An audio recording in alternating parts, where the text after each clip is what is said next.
Buenas tardes y como siempre gracias por acompañarnos en nuestro repaso semanal por la actualidad de Graus y Ribagorza. Comenzaremos hablándoles del Ayuntamiento de Graus y de una serie de actividades medioambientales que se han llevado a cabo en los últimos tiempos. En concreto, abundaremos en una salida interpretativa realizada con la Escuela de Montaña y Escala de Graus, EMEC, que nos explicará la técnico Belén Lanao. Continuaremos en el marco de la comarca de la Ribagorza con su vicepresidente Marcel Iglesias, con quien hablaremos de la mesa de calidad del SICTE, del Sistema Integral de Calidad Turística en Destinos, que se ha reunido esta misma semana. Veremos que son 44 empresas las adheridas ya a este programa en la comarca de la Ribagorza. Nos felicitaremos a continuación por la puesta en marcha nuevamente del abastecimiento de la Puebla de Castro, inutilizado desde el pasado 10 de agosto debido al ínfimo nivel que presentaba el embalse de Barasona. La alcaldesa de la Puebla, Maite Bardají, nos hablará de esta buena noticia al fin referente al embalse de Barasona. Continuaremos hablando del Santo Cristo de Graus y en concreto con su prior, el prior de la cofradía, Antonio Abadías, con quien repasaremos esa visita que prepara la cofradía del Santo Cristo este domingo a Monzón para celebrar el fin del año de la Misericordia.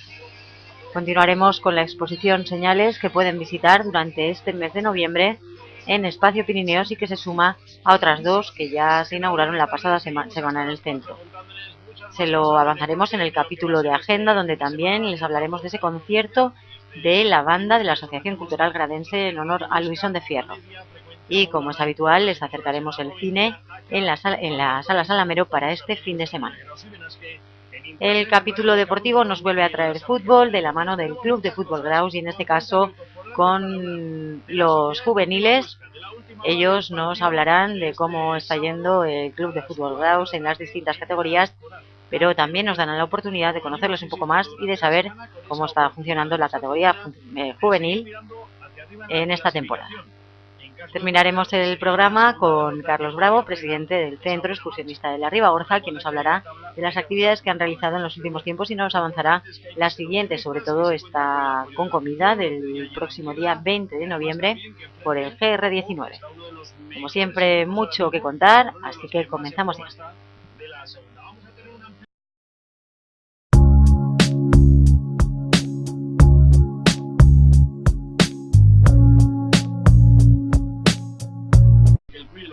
Comenzamos pues con esas actividades medioambientales que se han desarrollado en los últimos tiempos y que se han impulsado desde el Ayuntamiento de Graus, enmarcadas en un programa anual de actividades de concienciación del medio ambiente que nos explica la técnico Belén Lanao. Cuéntanos un poco en qué se enmarca, cómo fue, qué participación tuvo.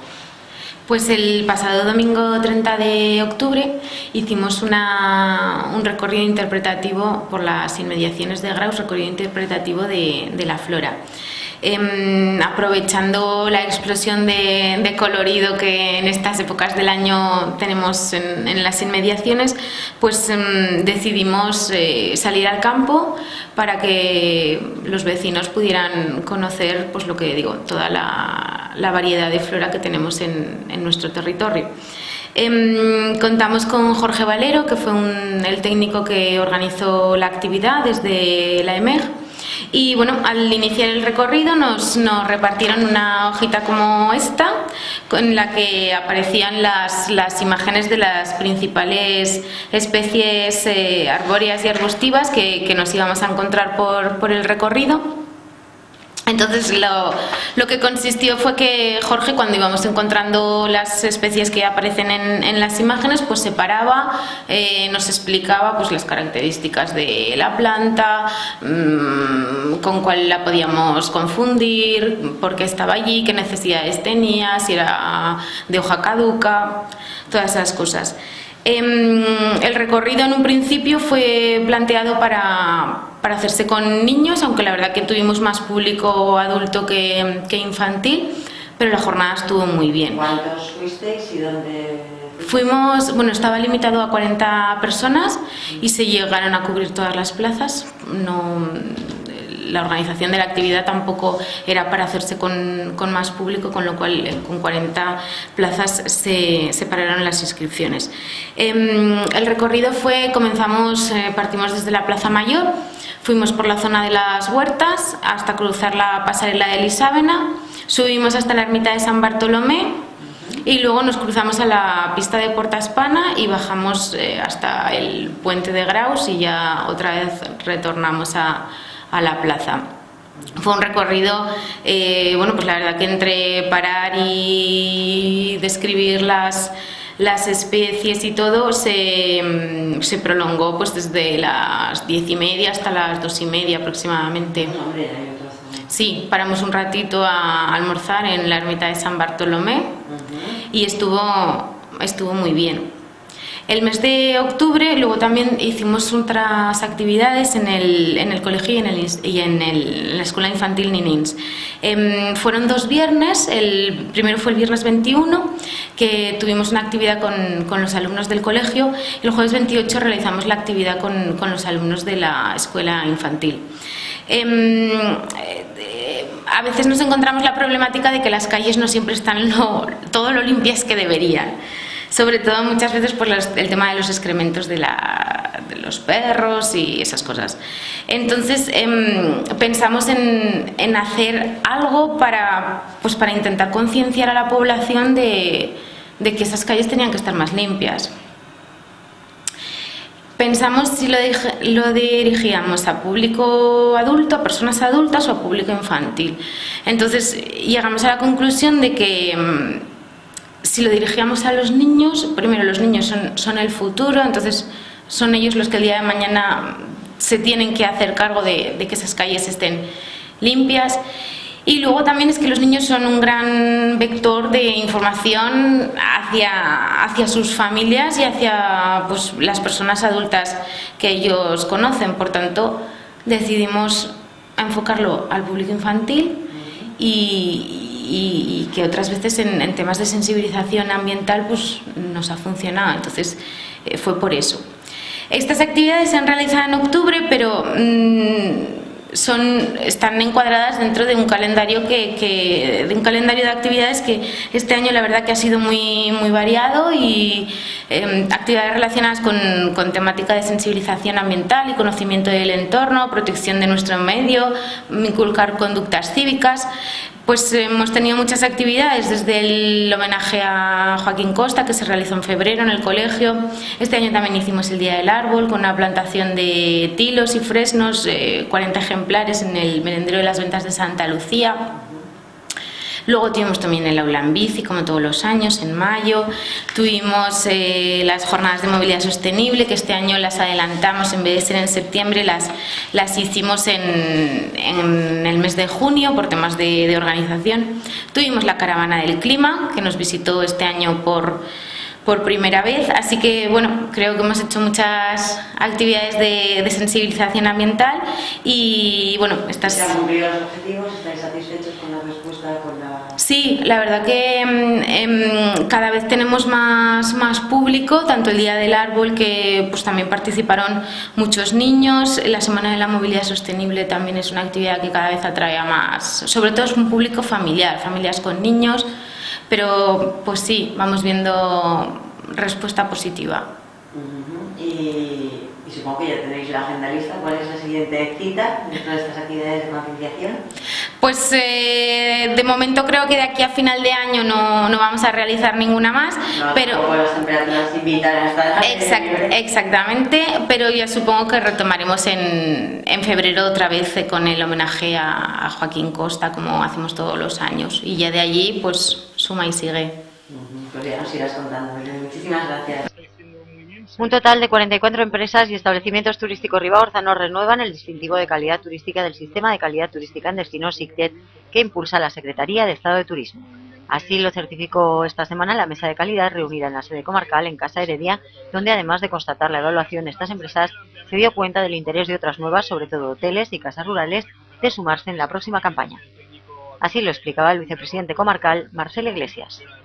Bueno, hoy se ha reunido la mesa de calidad del SICTED, del Sistema Integral de Calidad Turística en Destino, que es un programa a nivel nacional en el que participan, aparte de la comarca de la Ribagorza, otros 195 destinos a nivel de toda España, y los miembros de la mesa que estábamos hoy reunidos son la propia comarca de la Ribagorza, la Asociación de Empresarios de la Ribagorza, la Asociación Turística Empresarial del Valle de Benasque y los ayuntamientos de Montanui, el ayuntamiento de Benabarre también, en representación de los municipios, y el personal técnico de la comarca de la Ribagorza, tanto el técnico de turismo como el técnico de juventud, que le ayuda en la evaluación de este programa. Hemos evaluado cómo está funcionando este proyecto. En la Ribagorza hay 44 establecimientos en este momento que están adheridos y están siguiendo el sistema.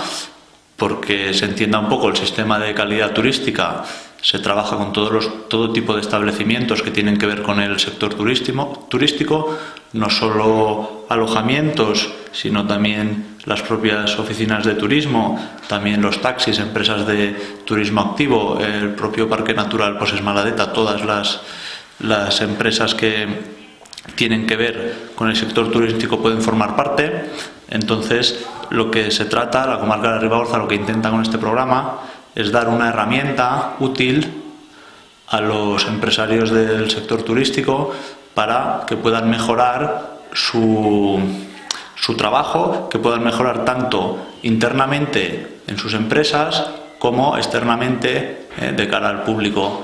En la comarca de la Ribagorza se ha consolidado en los últimos años como un destino turístico de los más importantes de este país.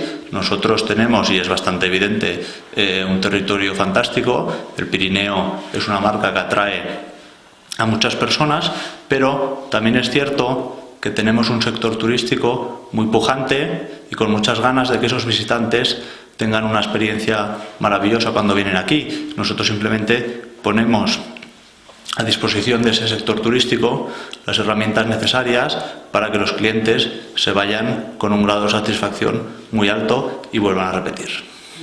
La comarca lleva tiempo, ¿no?, ya apostando por este sistema integral de calidad del servicio turístico. Sí, ha habido dos programas diferentes. El programa SICTED viene desde hace 3 años que se hace, son programas que están estandarizados por el Ministerio, y antes había otro programa de calidad turística que también tuvo mucho éxito. Yo creo que debe llevar unos 10 años al menos la comarca trabajando en esto. ¿Y los empresarios han constatado la repercusión que tiene, que realmente funciona, que esos turistas lo notan, que mejora la calidad de la atención, sobre todo en el servicio? La mayoría de los empresarios que entran en el programa continúan. Hay una baja tasa de abandono, pero también hay empresarios que, bueno, por motivos de tiempo o lo que sea, no continúan. Y luego, pues también yo quiero hacer aquí un llamamiento, porque el año que viene van a continuar las empresas que están ya adheridas y están trabajando en el programa, y para que se adhieran nuevas empresas, porque el año que viene se va a empezar el SICTED desde cero, digamos, para que nuevas empresas o empresas que están funcionando pero que quieran adherirse, que quieran aprender, que quieran mejorar sus estándares de calidad de cara a los visitantes y también de cara a ellos mismos, para su propia organización interna. Es igual, para animar a las empresas, igual es importante decir que no es tanto el coste económico como el coste de tiempo que decías, ¿no? Que sabes lo que es un poco, es más trabajo, pero no es tanto. Estos programas, evidentemente, claro, conllevan un esfuerzo por parte del propio empresario turístico, pues porque tiene que llevar unos registros, pero luego todos esos datos que el propietario de un establecimiento, por ejemplo, va acumulando, luego cuando tiene unos años de registro, le van sirviendo también para ir mejorando su establecimiento y el servicio que da. Y es cierto también que los empresarios, las personas que están integradas en el sistema y están funcionando, pues muchos de ellos también están reconociendo, pues bueno, que tienen los beneficios que tienen de organización en sus empresas y de atención al cliente desde que están integrados en el programa. Unos beneficios que como se ven un poco a medio largo plazo, ¿no? No son inmediatos. Sí, porque muchas veces no estamos hablando tanto de beneficios económicos directos, sino que posiblemente el tener un buen destino turístico, el tener unos establecimientos de calidad, una buena atención, que yo creo que lo están haciendo muy bien nuestros empresarios, pues esto hace que la gente hable bien de nosotros como destino turístico, que funcione el boca a boca. Y hoy en día ya las redes sociales y todos estos programas que hay de reservas de alojamientos, que tengamos unas puntuaciones muy buenas, y eso evidentemente pues hace que la gente repita o que vengan nuevos visitantes.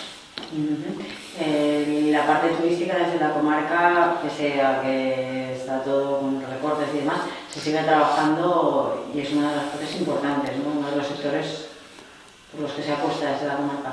El sector turístico, evidentemente, en nuestra comarca es fundamental. Yo diría que es uno de los sectores más importantes. Nosotros tenemos la suerte de tener las montañas más altas del Pirineo en nuestra comarca, tenemos la suerte de tener unos paisajes que son difíciles de ver en otros sitios por lo bonitos y lo atractivos que resultan para nuestros visitantes. Tenemos una estación de esquí, dos estaciones de esquí, una de esquí alpino y otra de esquí nórdico, que atrae a muchas personas, y luego tenemos un territorio ideal para actividades como el senderismo, como la bicicleta, actividades también en ríos, en aguas bravas y en aguas tranquilas.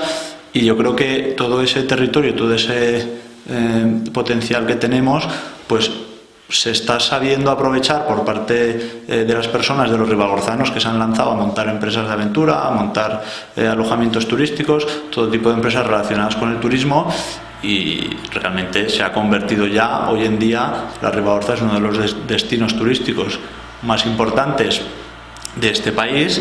El año pasado hubo un proyecto de los que están integrados en el SICTED de aquí de la Ribagorza, que le dieron un segundo premio a nivel nacional en Fitur, y claro, ver ahí que la Ribagorza está al lado de destinos como puedan ser Canarias, como pueda ser Andalucía, dándote un premio, evidentemente pues dices, jolín, estamos ya, la Ribagorza se está posicionando a nivel turístico en un nivel muy alto.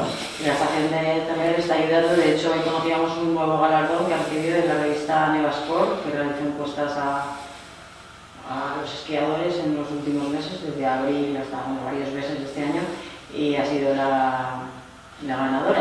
El Centro Invernal de Cerler, yo creo que es uno, y está reconocido así por la gente del mundo del esquí en España, es uno de los mejores centros a nivel nacional que hay en el país. Lo tenemos aquí porque bueno, la montaña acompaña, el Valle de Benasque es un sitio muy atractivo, y la pista de esquí nórdico también de Llanos del Hospital, yo creo que es la mejor pista de esquí posiblemente de España.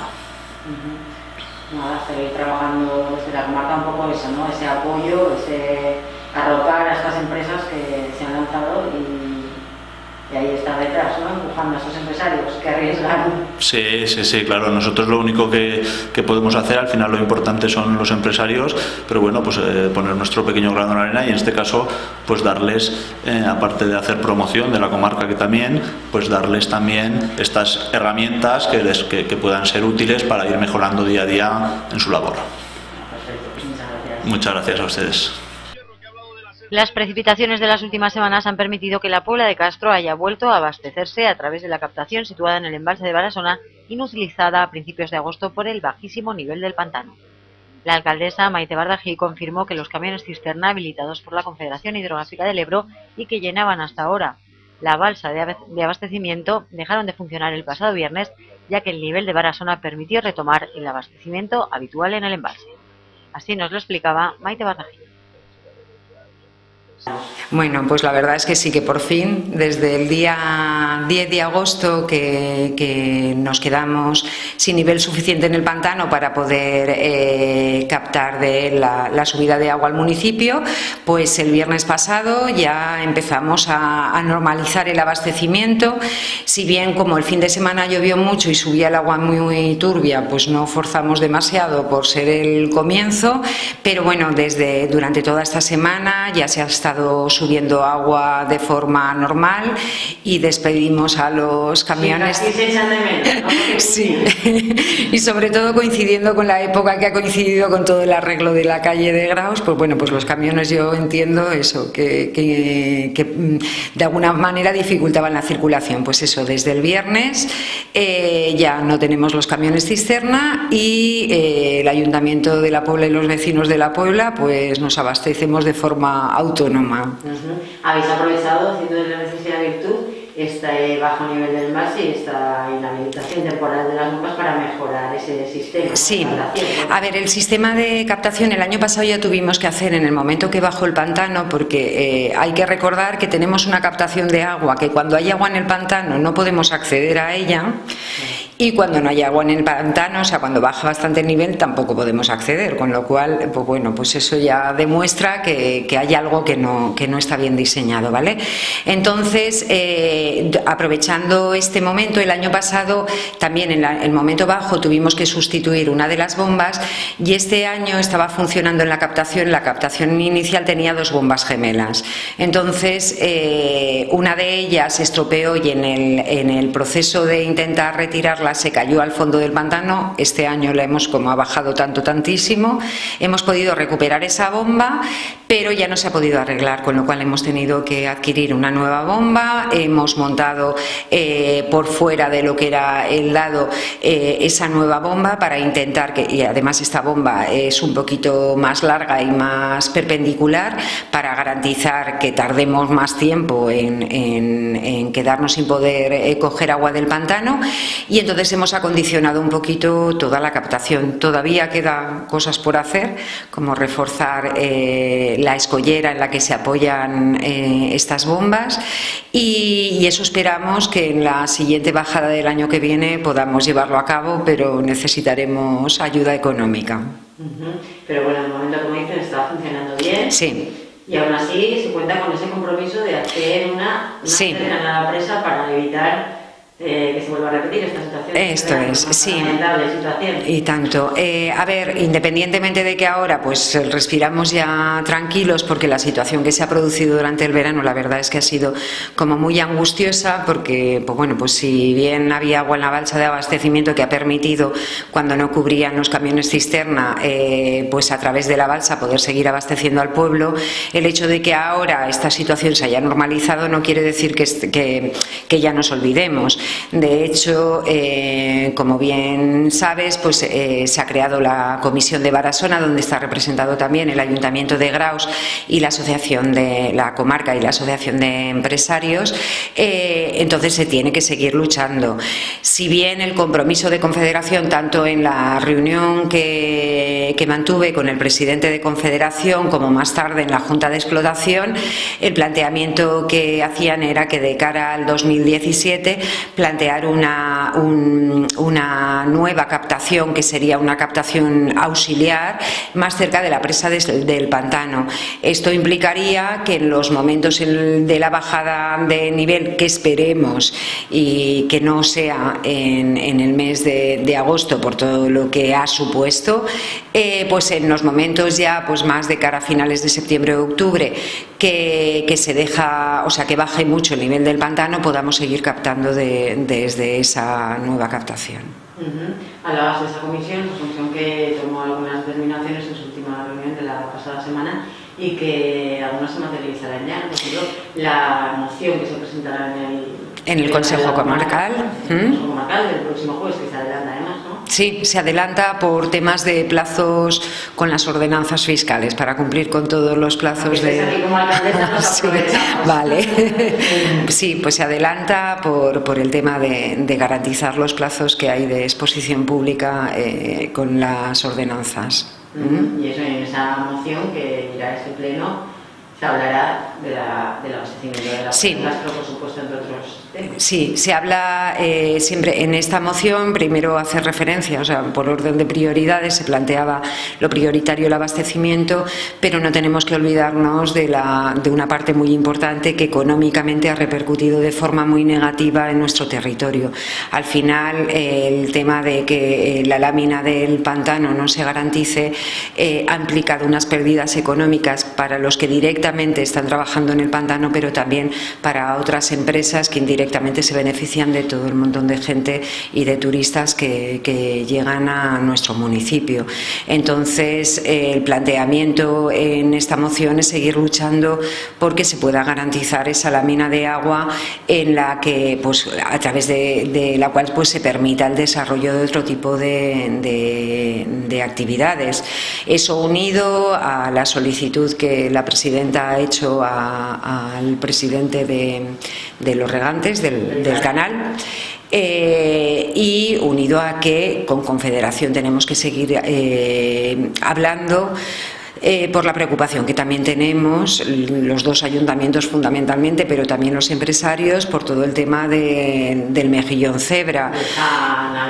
Ahí está, porque al final la prohibición de navegación implica también pues otra serie de cuestiones que nuevamente perjudicarían a todo el sector económico de esta zona sur de la comarca. En cualquier caso, sí que habría que destacar la unidad entre las instituciones que hablas y demás, y se espera también esta unidad, se espera que la moción en el pleno sea institucional.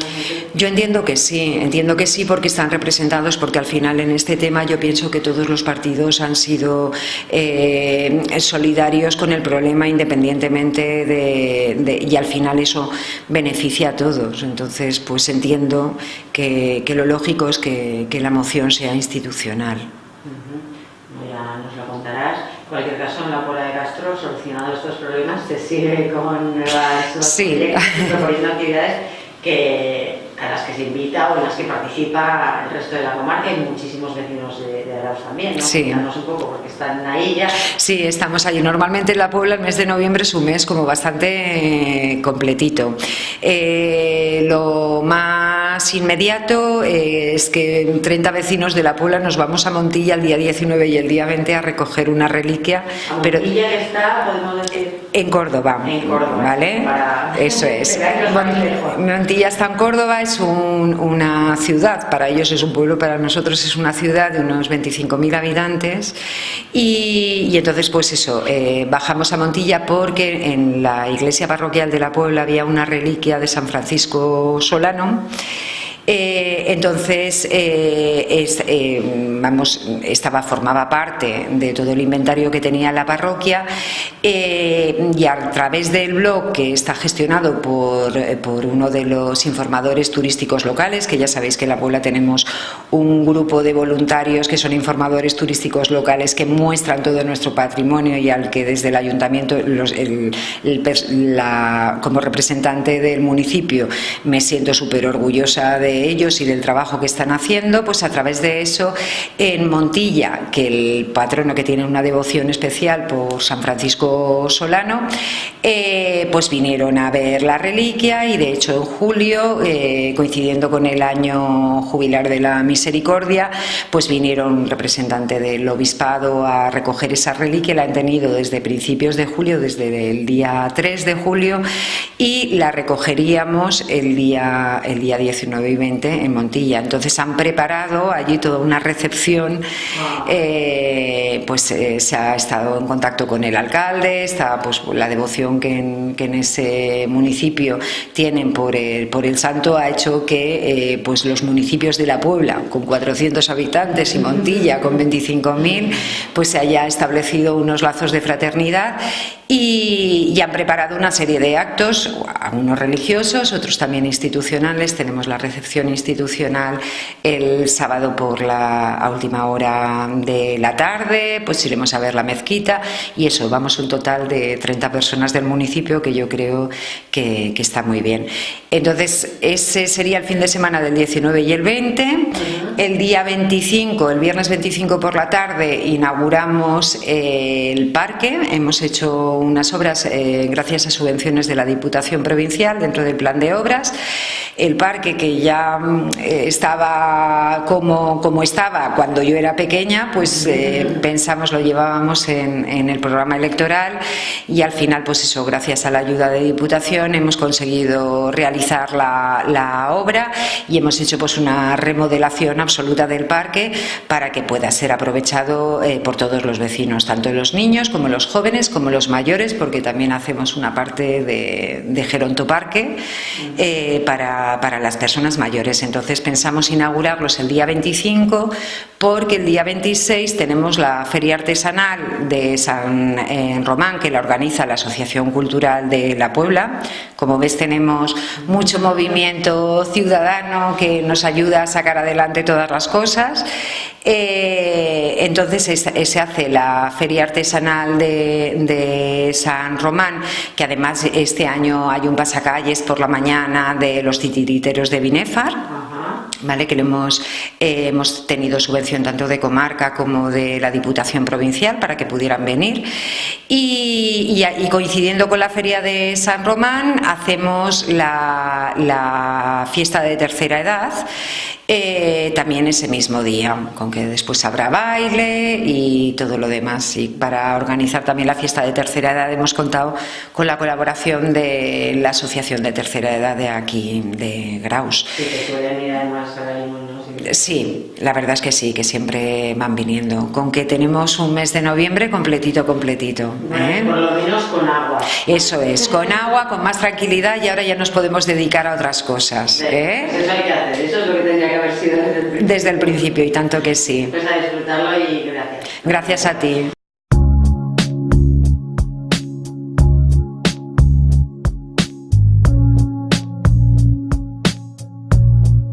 Y comenzamos Cultura y Sociedad con esa visita del Santo Cristo a la clausura del Año de la Misericordia en Monzón. El prior de la Cofradía del Santo Cristo y San Vicente Ferrer, Antonio Abadías, nos lo cuenta. Sí, claro. Bueno, esta ya será la última salida, pero bueno, es una invitación del obispo para que, igual que inauguró el Santo Cristo de Graus el año jubilar de la Misericordia, pues ahora cuenta con nosotros otra vez para clausurarlo en Monzón. Entonces, aunque haya sido un año excepcional de salidas del Santo Cristo, pues es un honor para nosotros que presida este acto. La apertura fue en Barbastro, creo recordar, sí. Y ahora la clausura en Monzón. Exacto. ¿Cómo es el programa? ¿Hay similitudes entre aquella ocasión y esta? ¿Qué hará? Sí, la apertura fue en Barbastro y fue un desfile desde una procesión, digamos, desde el seminario de Barbastro con los gaiteros y con una banda de tambores de una cofradía de Barbastro hasta la catedral, donde se hizo la apertura, entrando el Santo Cristo sonando las gaitas. Y este año pues la clausura es desde el convento de las Clarisas en Monzón, a la entrada de Monzón, también es una procesión hasta la catedral. Se prevé que venga mucha gente. Entre otras cosas, el obispo nos ha pedido 500 cordones para dar un recuerdo a todos los asistentes, una tarjeta con el cordonez de Grau ahí pegado. Y bueno, pues la verdad que pienso que será un acto muy bonito. Los gaiteros también bajan, ya hemos contactado con ellos, y espero que baje bastante gente de Graus, que nos está comunicando a través de WhatsApp y del Facebook y por ahí, porque yo ayer colgué también un vídeo que hay en YouTube, que sale el obispo invitando a este acto, que ya dice que lo presidirá el Santo Cristo de Graus, con motivo de que haya terminado el año jubilar del Santo Cristo también. Y bueno, pues ya te digo, es un acto, pienso, muy bonito, y es un honor para nosotros acudir a este acto. Entonces eso, más o menos, ¿cuánto calculas de la cofradía? ¿Cuántos vais? ¿Eso sí que lo tenéis contabilizado? Pues no, la gente va ahí por su cuenta, ¿no? Ha llamado bastante gente, pero bueno, yo calculo que 40 o 50 personas mínimos y que bajarán de Graus. No hace falta que sean de la cofradía, se ha apuntado gente que no son de la cofradía. Entonces allí se prevé, ya te digo, que haya más de 500 personas, porque vienen de todas las diócesis. Y pero bueno, la cofradía tendrá que haber unos cuantos para llevar al Santo Cristo bajo palio. Sí, por supuesto, el Santo Cristo va bajo palio, ya vamos un grupo que van a llevar el palio y van a llevar las túnicas con las velas alrededor del Santo Cristo. Eso es como el prior. Exacto, todo de la junta completa, y los gaiteros que van delante y toda la gente que procesione, que vengan de toda la diócesis, y se va hasta la catedral, a la concatedral de Monzón, y allí se hace el acto de clausura del año jubilar. Bueno, pues supongo que satisfechos porque el obispo os tenga siempre en la agenda, ¿no? Sí, claro, yo pienso, bueno, hay gente que no es partidaria de que el Santo Cristo salga y como he dicho yo, es un año excepcional, ha sido el 600 aniversario, es el año jubilar del Santo Cristo, que ha terminado ya, y ahora termina el año jubilar de la Misericordia y solo cuentan con el Santo Cristo de Graus, entonces es un honor. Sería distinto que fuera una concentración en el Santo Cristo de otros sitios, como el tema de las vírgenes, pero en este caso el que preside, digamos, el acto es el Santo Cristo de Graus, entonces es una satisfacción, por lo menos yo pienso así, de que nos tenga en cuenta el obispo, nos haya tenido en cuenta todo el año, tanto para la inauguración del año jubilar, como el Vía Lucis que se hizo de San Miguel a la Virgen de la Peña y la clausura de este año jubilar ahora en Monzón. Bueno, ¿y qué más actos tenéis previstos desde la cofradía? Ya que te tenemos aquí apuntando, no supongo que volverás luego de casa a contarnos cómo ha ido y a traernos, ¿no? Sí, yo pienso que será masivo, que habrá mucha gente porque se va a movilizar mucha gente de toda la diócesis. Y luego, a partir de ahí, ya el Santo Cristo seguramente no va a salir más, como es tradición. Y la cofradía, los actos, estamos ahora en varios temas. En principio estamos con legalizar los estatutos, que ya nos exige también el obispado, actualizarlos y quizás hacer unos estatutos con una personalidad jurídica propia. Y en eso es uno de los temas que tenemos. Porque ahora cómo están, bueno, ahora son muy antiguos. Bueno, esos son las ordenaciones, son de 1850. Entonces nosotros pertenecemos a la parroquia y al obispado. Entonces lo que queremos es tener un poco de independencia también jurídica, ¿no? Pues para organizar otras cosas. Y es un tema que vamos a tratar en estos días, de acuerdo con el derecho canónico, ¿no? Para que se adecue a lo que exige el obispado, porque así tiene que ser también. Tengo otro tema en funcionamiento que he retomado, que había empezado Pepe Melsa en su día cuando era prior, que es el rescate de 6 cabezudos que hay en Madrid, que son nuestros y que según el Museo de Artes Populares de Madrid están allí donados, y yo he buscado todas las actas de la cofradía y no encuentro que se haya donado de ninguna manera. Entonces igual me desplazo un día a Madrid a hablar con la responsable de ese museo y solicitar formalmente que nos devuelvan. Son de los 6 cabezudos antiguos que están allí restaurados y que queremos que alguien los lleve a restaurar y que se han quedado allí, pero no consta en ningún sitio que se hayan donado, y como pertenecen a la cofradía de Graus, del pueblo de Graus, es un patrimonio que hay que rescatar y por lo menos vamos a intentarlo lo mejor posible para ver si logramos que nos los devuelvan. Y luego estamos también comenzando a organizar el encuentro de cofradías de la diócesis, que nos encargaron el año pasado, que se celebró en la Alcolea, y entonces será el 4 de marzo, creo que es, y más o menos pues nos juntamos unas 200 personas, 250 de todas las cofradías de la diócesis, con la presencia también del obispo, y organizaremos una jornada completa en esa fecha aquí en Graus, entre todas las cofradías. Pues ya me he puesto en contacto también con la cofradía de San Pedro, la de San Antonio, la del Rosario y la de la Soledad, las cofradías que hay en Graus, para organizarlos todo en conjunto y hacer más o menos unas jornadas. Intentaremos recibirlos a todos y pueden venir con los estandartes, hacer un desfile hasta la iglesia, hacer una misa allí, y después hay una especie de mesa de debate, una reunión para hablar de los problemas de las cofradías, de todos los tipos de cofradías, y una comida también de hermandad, y luego les haremos alguna ruta turística por ahí, por Graus. ¿Puede venir mucha gente? ¿Cuánta gente suele comer? Sí, el año pasado estábamos unos 200 en la Alcolea. Espero que este año estemos más. Principalmente casi todas las cofradías son de Semana Santa, ¿no? La nuestra no lo es, pero bueno, somos también cofradía, y entonces lo que intentaremos es aglutinarlos a todos aquí e intercambiar temas de las cofradías, a quién le va mejor, quién le va peor, que bueno, un debate con el obispo y el presente, y esto ya te digo, será el 4 de marzo, estamos ahora intentando organizarlo. Bueno, pues eso falta tiempo, pero ya nos irás contando a ver cómo... Sí, yo lo que quiero es invitar a toda la gente que vea esto a que bajen a acompañar al Santo Cristo a Monzón. ¿Este domingo qué nos saldrá? Este domingo nosotros saldremos sobre las 3 de la tarde, el acto empieza a las 5 de la tarde allí en el convento de las Clarisas, el Santo Cristo estará allí en el convento expuesto un rato antes y de allí partirá hacia la concatedral. Entonces toda la gente que quiera, con coches particulares, porque no hay organizado ningún autobús ni nada, pues que estén allí más o menos sobre las 4:30, de 4 a 4:30 a la entrada de Monzón, junto al Colegio de Salesianos, y desde allí partiremos hacia la concatedral, que más o menos pues tardará media hora o 3/4, porque está un poquito lejos. Bueno, pues nada, esperemos que vaya mucha gente y eso, que luzca como se merece. Sí, el Santo Cristo siempre luce. Esto es una apuesta segura, pues. Seguro, el Santo Cristo de Graus es especial. Seguimos con la exposición Señales que pueden visitar en el Espacio Pirineos, obra de la arquitecta catalana Fina Arroyo. Nací en Reus y vivo en Barcelona. Mi vinculación con Graus es porque tengo muy buenos amigos aquí.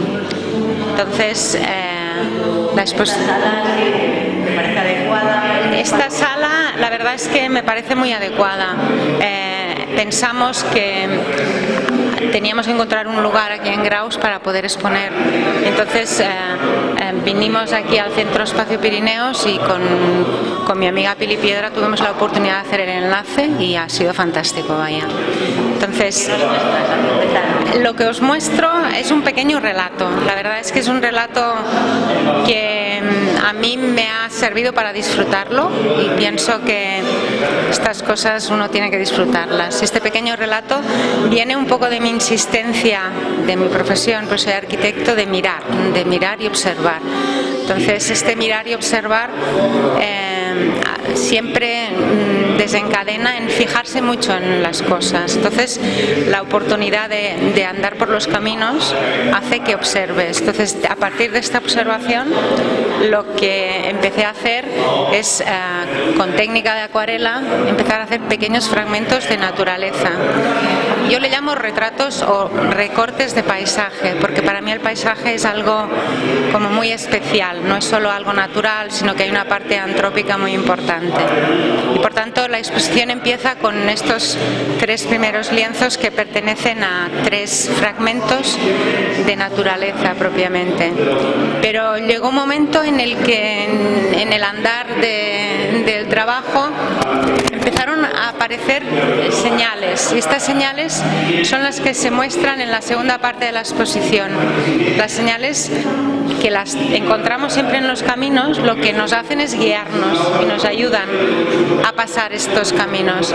Por tanto, en estos 12 cuadritos que pertenecen a este relato, lo que vamos viendo son estas señales que no es tan importante el significado, sino el significante, los retales de estas, otra vez, de estos pequeños paisajes en los que siempre están las señales latentes. Y un poco es fijarse en ello y luego trabajarlo en acuarela. Buscar la belleza también que entraña, ¿no? Exacto. Entonces, el tema es que el proceso de trabajo es cuando tú vas por estos itinerarios, vas haciendo fotos. Y estas fotos luego, cuando te paras a mirarlas, lo que haces es pensar que la acuarela es una buena técnica para trabajarlas, ¿no? Por esto, en este panel, que lo que pretende es un poco explicar la exposición, hay algunas de las fotos que luego aparecen trabajadas como acuarelas. ¿Por qué crees que es buena la acuarela? ¿Porque aporta otra luz, Porque la acuarela es una técnica difícil. los márgenes un poco más difuminados? No es tanto por eso, sino que la acuarela consigue la luz sin pintura. Es decir, es lo contrario al óleo. Al óleo tú le das los blancos con más pintura. En cambio, la acuarela, donde no hay pintura, es donde hay luz. Y esto es muy difícil. Y por tanto, para mí era un reto. Yo había hecho grabado, había hecho óleo, pero la acuarela era algo que no sabía. Y en los últimos años he aprendido, y creo que es una técnica que tiene esta virtud, ¿no? De contar la luz de una manera muy especial, sin pintar. O sea, donde no hay luz, donde no hay pintura es donde hay luz.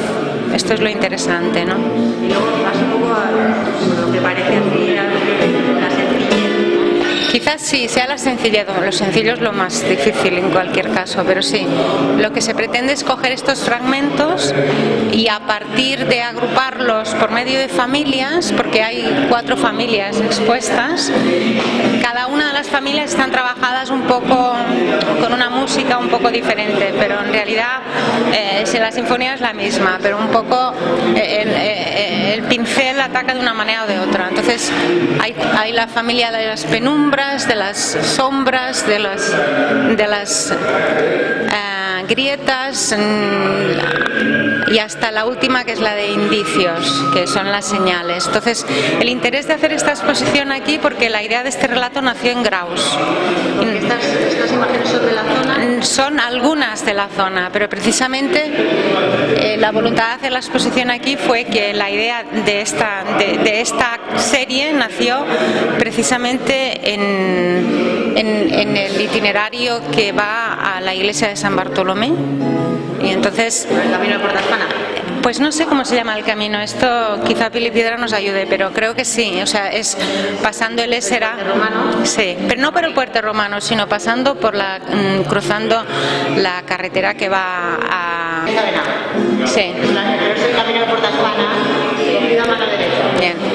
Entonces, en el momento en que hicimos este recorrido nos dimos cuenta de que el hecho de tener unas señales puestas en un fragmento de naturaleza era lo que le daba valor a todo este relato, ¿no? Y por tanto, el grupo de las 3 últimas acuarelas es precisamente de este camino, y luego hay alguna acuarela más que está hecha también en el camino que va a Finestras desde Estopaña del Castillo, que también en aquel momento hicimos una serie de fotografías que luego se convirtieron en acuarelas, y por tanto la excusa de traer la exposición aquí creo que es muy adecuada, porque todo y que hay algunos recorridos que pertenecen a mi tierra, a mi paisaje, los itinerarios son universales, no tienen fronteras, ¿no? Entonces nos pareció que traerla aquí después de haber estado en Tarragona era interesante, porque mostraba también parte de estos fragmentos que pertenecen a vuestro territorio.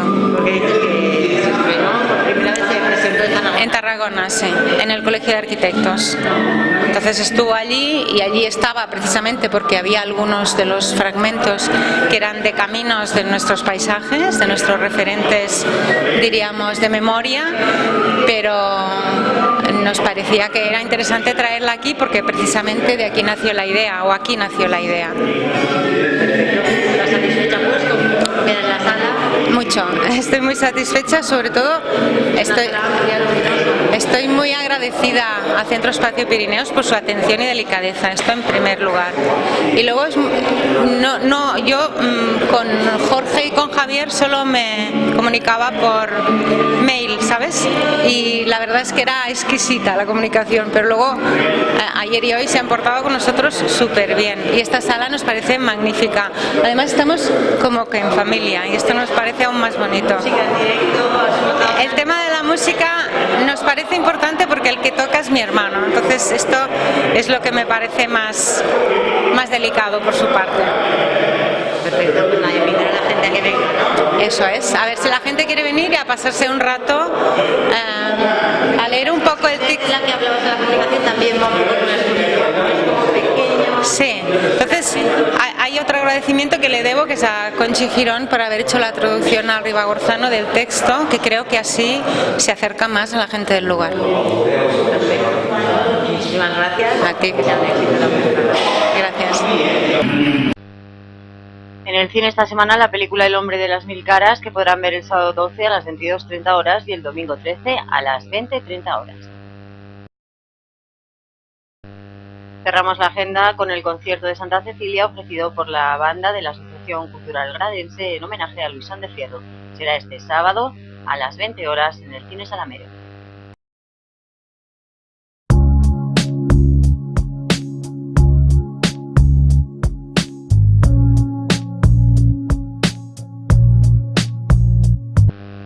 Y comenzamos la sección de deportes con fútbol, con el Club de Fútbol Graus esta semana con la categoría juvenil, quienes nos cuentan los resultados de la última jornada en las distintas categorías y también cómo funciona este equipo de juveniles puesto en marcha esta temporada, ya que había dejado de existir en el Club de Fútbol Graus y con muy buenos resultados.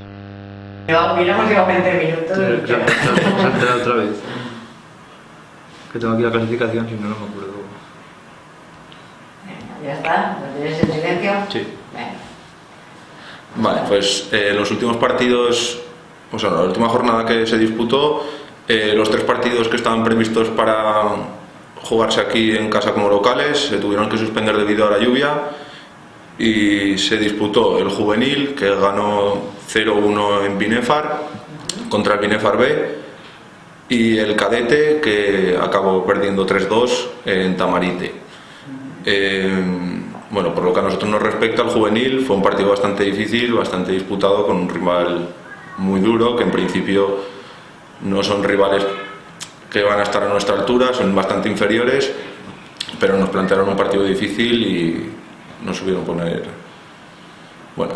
Binefar siempre tiene peligro, ¿no? Es una población Sí. con mucha afición al fútbol y... Bueno, el Binefar en principio va a ser, nos medimos a ellos en la segunda jornada, ahí en Binefar perdimos 5-2 y en principio va a ser uno de los equipos más fuertes de la categoría, de los que van a aspirar por el playoff y que todos los años están ahí. Luego el Binefar B, pues es un equipo con un nivel un pelín más bajo, suele estar a mitad tabla, tirando hacia abajo, pero bueno, siempre pone las cosas difíciles. Pero bueno, ahí plantasteis cara, ¿no? Porque los juveniles estáis bien. Fue un partido disputado, pero vamos, al final conseguimos ganar, pero consiguió. ¿Luchado? Se costó bastante. Sí, sí.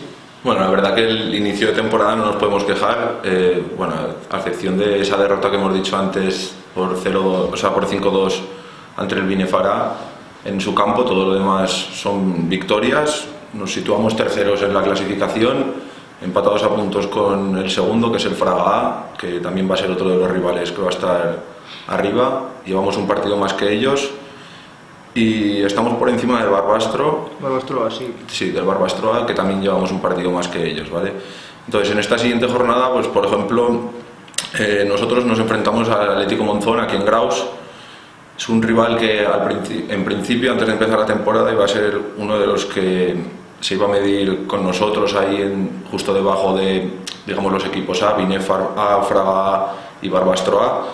Supuestamente iba a estar ahí. En principio no ha arrancado la temporada muy bien, ha tenido bastantes derrotas. El cadete también se medirá en Monzón y el infantil. Todos estos partidos, el juvenil y el cadete, son el sábado, juvenil a las 4 y el cadete a las 11 de la mañana. Esto es aquí en Graus, para animar a la gente a que... Y el infantil juega a las 11 en Monzón. Sí, exacto, el infantil. Y luego en la jornada del domingo tenemos el Benjamín, que juega a las 12:30. ¿En Monzón? En Monzón. Y el primer equipo, que juega ante el Tardienta, en Tardienta, a las 3:30 del domingo también. ¿Ha roto ya la mala racha el primer equipo? ¿Seguimos ahí? ¿Qué Pues cuesta? la jornada pasada no jugaron y esta jornada se enfrentaron al primer equipo, o sea, al que va primero. O sea, que- Esperemos que ganen. A ver Si ganando el primero, pues pueden romper esa mala racha y conseguir lo que se espera del Grau. Sí, ¿no? Que yo creo que les falta ese empujón de empezar a... Falta una victoria. Sí, ¿verdad? Sí, bueno, Una empezar a victoria y ya. funcionar. Es una categoría difícil también, la primera regional, donde está todo muy igualado y demás.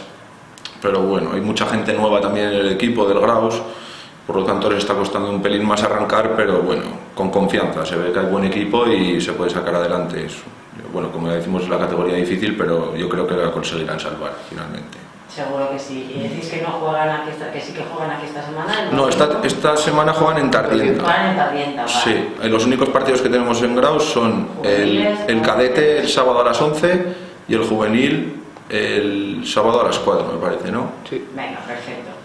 Pues la semana que viene que vaya la gente al campo a animar, ¿no? Sí, a animar y a tope. Eso. Y ahora nos centramos un poco en los juveniles, una categoría que habéis recuperado, un proyecto casi personal vuestro, ¿no? Ahí... Sí. Bueno, empezamos más o menos después de Semana Santa por ahí. Bueno, lo hablamos, nos parecía buena idea y bueno, empezamos a hablar con jugadores y bien, lo tomaron bien, lo han pillado con ganas. Y, ¿Cuánta gente tenéis? ¿Qué plantilla tenéis? Pues al final hemos conseguido cerrar el equipo con las 22 fichas, pero en principio era algo difícil porque Yo como, bueno, los juveniles de tercer año solo tenemos 2 juveniles, todos los demás están metidos en lo del baloncesto, que otros años no había sucedido, y por lo tanto al principio nos vimos con más dificultades a la hora de sacar el equipo adelante. Luego ahora al final se han incorporado 4 nuevos jugadores que bajan de Castejón, que han sido los que nos han ayudado a cerrar la plantilla. Y eso, muy contentos. La verdad es que los chavales se lo toman muy en serio, vienen a entrenar casi siempre estamos gente. Y bueno, somos amigos todos, nos lo pasamos bien y es lo que intentamos, disfrutar en el fútbol. Porque decías que 4 que han bajado de Castejón para completar hasta esos 22, pero había de otras localidades. Bueno, pues se han recuperado jugadores, por ejemplo, había 3 que jugaban el año pasado en el primer equipo, que han bajado este año juvenil. Jaye, que estaba en Capella, ha vuelto otra vez al juvenil. Dani Mateo estaba en el Barbastro, ha subido también. O sea, había gente por todos los equipos. Al ver el año pasado juvenil, cada uno se ha ido a un sitio diferente, entonces bueno, este año hemos ido pillando de un sitio de otro y... Sí, bueno, también nos vienen 2 jugadores de Estadilla también, y luego de Benavarre bajan 5, bueno, y de varios pueblos de por aquí, pues de cerca de la zona. De cadetes también subían 5 o 6 también, ¿no? Sí, más o menos. ¿Y cuándo entrenáis? ¿Cómo organizáis el trabajo? Pues ¿Cómo repartís entre vosotros las tareas? A ver. Los entrenamientos en principio, bueno, lo hablamos con ellos y demás y pues nos ponemos de acuerdo en el día que nos venga mejor a todos, pero en principio son siempre los miércoles y los viernes a las 8. ¿Vale? Entonces los viernes compartimos el campo con el primer equipo en el entrenamiento, muchos días hacemos partido entre todos y demás. Y los miércoles tenemos el campo para nosotros mismos, solos. Entonces, pues intentamos dividir un poco el tipo de entrenamiento, ya que los viernes solemos estar mucha más gente y además tenemos medio campo, pues nos vemos un poco limitados también a la hora de hacer depende de qué ejercicios, pero bueno, se conlleva bien. ¿Y qué hacéis cada cual? ¿O hacéis los dos de todo? Pues, sí, hacemos todo de todos. ¿Sí? Yo soy más pues el tema de papeleos y demás y Petit es más pues del fútbol en sí, pero bueno, más o menos hacemos todo, los dos de todo. No hay... ¿Y la respuesta qué tal es? ¿Qué es lo que más les cuesta a los chicos? ¿Lo que más les gusta? ¿Lo que más no, se bueno, quejan? La verdad es que están comprometidos también con el proyecto, ya desde el principio lo dijimos, que si iniciábamos el proyecto era para tomarlo seriamente y no ir por los pueblos sin gente ni nada a los partidos, ¿no? Por lo tanto, las exigencias eran altas, pero la respuesta de los jugadores la verdad es que ha sido bastante buena y no nos podemos quejar, la verdad. ¿Estáis satisfechos pues? ¿Y ellos también que os transmiten? Creemos que sí, sí, yo creo que vamos, se ha formado un grupo muy bueno y bien, sí, se llevan todos muy bien y bien. ¿Cómo definiríais el juego que hacéis? ¿Sois mejores en defensa, en ataque? ¿Sois muy equilibrados? ¿Cómo definiríamos este juvenil? Estamos ahí, estamos formando aún, sí. Claro, pues cuenta, son gente de varios equipos, pues hay que unirnos otra vez todos, que aprendan a jugar juntos. Cuesta, pues pero bueno, estamos empezando con la defensa y luego pues vamos a... Sí, queda mucho por trabajar, la verdad, pero bueno, hemos tenido un buen inicio de temporada y eso también ayuda, ¿no? La propia inercia de las victorias hace sacar los partidos. Por ejemplo, el partido del sábado se sacó por la simple inercia, porque ni fuimos superiores y en realidad ni merecimos la victoria, pero bueno, finalmente la conseguimos. Bueno, fue un partido muy difícil y muy igualado y la verdad, bueno, tuvimos suerte con el gol que marcamos, nos supimos adelantar en el marcador, pero bueno. Sois muy goleadores, marcáis bastante, ¿no? Bueno, hay partidos que sí, por ejemplo el primer partido jugamos contra Sariñena, quedamos 2-1 aquí en casa. Contra Sobrare, por ejemplo, que va en último, supuestamente un rival bastante inferior, pero bueno, quedamos 1-2 en su casa, o sea que tampoco es tan inferior. Y luego, bueno, el de este sábado pasado, quedamos 0-1 sin campo de Binefar. Y luego, pues bueno, victoria así la más abultada, 0-5 contra el Barbastro B y 4-1 al Fraga, ¿verdad? Sí. Llevas el papeleo bien, ¿eh? Sí, más o menos. Sí, sí, no. Bueno, ¿y las instalaciones qué tal? Porque eso, decías que un día compartís campo, otro día dan de sí, están bien... El campo la verdad que está muy machacado, porque somos muchas categorías, ya hemos dicho, pues juvenil, cadete, infantil, benjamín, primer equipo, Entrenamos, a excepción del primer equipo, todos entrenamos 2 días a la semana. Menos infantil, que entrenan 3. El infantil 3 días y el primer equipo 1 día, por lo tanto, más sumamos los partidos que se juegan a lo largo de toda la temporada, pues está muy machacado, la verdad, y hay trozos que están muy mal. Luego también estas lluvias de estos últimos días, pues se embarró el campo, se disputaron partidos, se hicieron entrenamientos y está bastante mal, la verdad, pero bueno. Tampoco hemos tenido nunca un campo que estuviera bien, así que... Sí. Es el problema de estas categorías, bueno, de estas categorías, de estos pueblos que tienen tantos equipos pues, y solo tienen un campo, pues que no... Luego te vas a Binefar, bueno, pues los equipos punteros, Binefar, Fraga, Barbastro, pues ya tienen pues, su equipo, o sea, su campo natural, sus campos artificiales para entrenar, para partidos de categorías inferiores, pero bueno. Pero bueno, lo llevamos bien, ¿no? Sí, no nos quejamos, la verdad. Bueno, pues nada, no sé si queréis comentar algo más. Animar a la gente ahí, ¿os van a ver a los juveniles? ¿Tienen tirón? Bueno, a ver, son partidos... Para el que vamos no hay tanta gente, tendrá que venir más gente, pero bueno. La mayoría de los partidos jugamos justo, bueno, este fin de semana, igual es el primer fin de semana que no, pero normalmente jugamos a las 10 los sábados aquí en casa, a las 10 el cadete y a las 12 el juvenil. Entonces son 2 partidos que vienen seguidos y que la gente pues se podría acercar a ver el partido un rato, aunque fuera, pero no tienen mucha aceptación, la verdad. En muchos casos nos vemos que hay más gente incluso de los pueblos que vienen a jugar aquí que de Gravos. Sí. Son un poco mal, ¿no? Bueno, tenemos que dar un toque de atención. Sí, es una pena. Estaría bien algo más de asistencia y algo más de apoyo. Luego, los domingos con el primer equipo sí que se moviliza un poco más de gente, pero tampoco. Somos siempre los mismos los que vamos al fútbol y, bueno, es una pena, la verdad.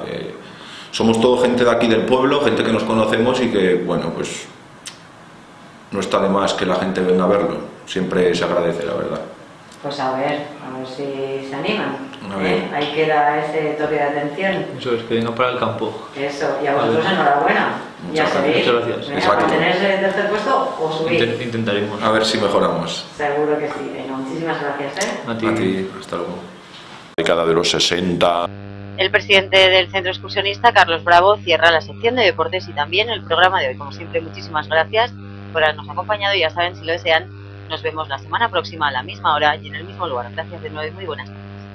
¿Función oficial ya? Bueno, sí, porque como adelantamos la del Congosto do Barra, de la que, por cierto, tú hiciste un muy bonito reportaje en el Diario del Alto Aragón, en el suplemento domingo, de este mismo domingo, que nosotros leímos justamente al final de la excursión, en una de las paradas, en una parada que hicimos ahí a tomar algo bajando. Como esa excursión, como comento, la adelantamos una semana sobre la fecha prevista, pues luego ha hecho que hayamos tenido 3 semanas sin excursión oficial, aunque ya contamos aquí la semana pasada las fuera de programa dentro del puente festivo del 1 de noviembre, y esta semana pues tocaba excursión oficial, también con un cambio en el calendario, porque la que estaba programada para el día 6 la hemos pasado al día 20, hablaré de ella al final del programa, porque será la próxima oficial, y la que estaba programada para el día 20 la hemos hecho este domingo día 6 por un recorrido ribagorzano muy atractivo. La verdad es que es una excursión entretenida, corta, suave. Participamos 32 personas y no las teníamos todas con nosotros de si se iba a poder hacer o no, porque los pronósticos del tiempo en los días a principio de semana sobre todo eran bastante malos. Luego ya enseguida vimos que realmente la borrasca iba a pasar por esta zona de la Ribagorza, o de Ribagorza, fundamentalmente el viernes y el sábado. El domingo todas las páginas daban buen tiempo, pero claro, el viernes estuvo lloviendo, el sábado estuvo lloviendo hasta bien avanzada la tarde, casi hasta la noche, y tuvimos varias bajas, comprensible por otro lado. Nos llamó bastante gente de los apuntados, porque claro, hacer la excursión el domingo y el sábado por la tarde está lloviendo y la gente dice pues mañana parará en lluvia también, pero realmente yo miré todas las páginas, consulté unas cuantas páginas del tiempo, ahora lo damos siempre en internet, y en todas daban el domingo sol, o sea que decíamos es imposible que se equivoquen, porque además se equivocan muy poco ahora, ciertamente. Había otro problema, que sí que nos encontramos con él, pero menos de lo esperado, y era el barro. Algunas personas dijeron habrá barro, y posiblemente sí, y algo de barro había en algún tramo del camino, pero mucho menos de lo que pensábamos, ¿eh? No llovió tanto ahí como en otras zonas. Había algunas zonas, algunos tramos del camino que sí que tenían barro, pero menos del que podíamos pensar. De hecho, llovió mucho por la parte alta, yo creo, del Pirineo. Llovió mucho zona de Venas, que claro, yo el sábado cuando vi cómo bajaba el río, que bajaba muy potente, pues ya dedujimos todos, ¿no?, que había llovido bastante por la montaña. Luego ya las cifras de lluvias eran considerables, pero en la zona así media no llovió tanto, llovió, pero no tuvimos excesivo barro para lo que podíamos esperar, ni tampoco demasiada humedad en la zona de bosque por la que pasamos. A pesar de esas bajas, fuimos 32 las personas que participamos en la excursión, que no está nada mal, con esas previsiones de tiempo, y ya digo, hubiéramos sido 40 si no hubiera habido este temor un poco al tiempo y al barro. Salimos de Graus a las 7 de la mañana, fuimos por la carretera por Benabarre, hacía tiempo que ya no subíamos por ahí, por Benabarre, dirección Aren, y poco después de pasar Aren nos desviamos a la izquierda hacia el desvío que pone sobre Castell y Cornudella. Han arreglado la carretera. Allí estuvimos hace 2 años, que recuerdo que tú fue la primera excursión que hiciste con nosotros, justamente en abril del 2014, pues lo miré, no es que tenga tanta memoria, sino que miré las fotos, porque a veces me viene muy bien cuando hacemos la excursión mirar fotos de otra excursión por la zona, y en aquel caso fuimos desde Aren hasta Cornudella, y de hecho en esta excursión repetimos un tramo del camino, volvimos a pasar por Iscles, por donde pasamos aquel día, pero en sentido contrario. Es decir, que el tramo que repetimos lo hicimos justo en sentido contrario del que hicimos hace 2 años. Nosotros ya digo, pasado Aren, nos desviamos a la izquierda, una carreterita que han mejorado de piso, está muy bien el piso, está muy bien el asfalto, pero sigue habiendo ahí una carencia que es un poco sorprendente, porque no hay ni un solo indicador del nombre de los núcleos que componen Cornudella.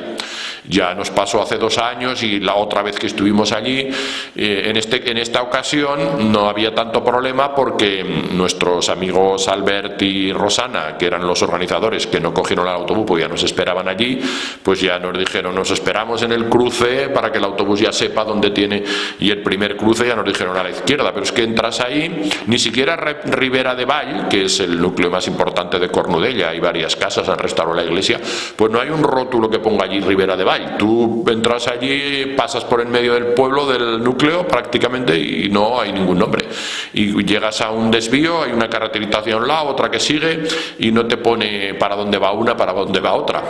No, es verdad, es raro, ya nos ha pasado varias veces ahí. Cuando va el conductor, una vez que nos fue a recoger a l'Hostalet, pues andaba el hombre perdido por allí, dice, yo no sé, llegaba hasta aquí, pero ya no sabía muy bien. En los cruces tuvo que parar a preguntar en algún sitio, en Ribera de Vall, que es de los pocos sitios donde hay gente.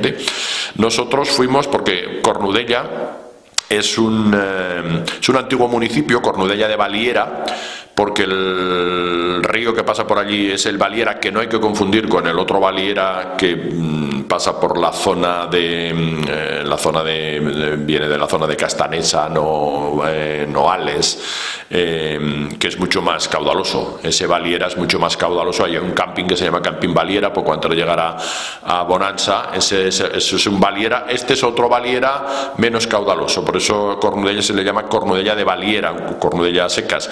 Cornudella tuvo su importancia histórica, sin duda, porque la vimos. Yo estuve hace unos años y estoy muy contento de haber podido escribir un artículo sobre esa ermita, que no la conocía casi nadie porque el acceso era casi imposible. Ahora vimos, ya me lo habían dicho, y ciertamente al pasar por Ribera de Vall vimos que hay un cartelito, no sé si han limpiado el camino, pero por lo menos ahí sí que hay un indicador.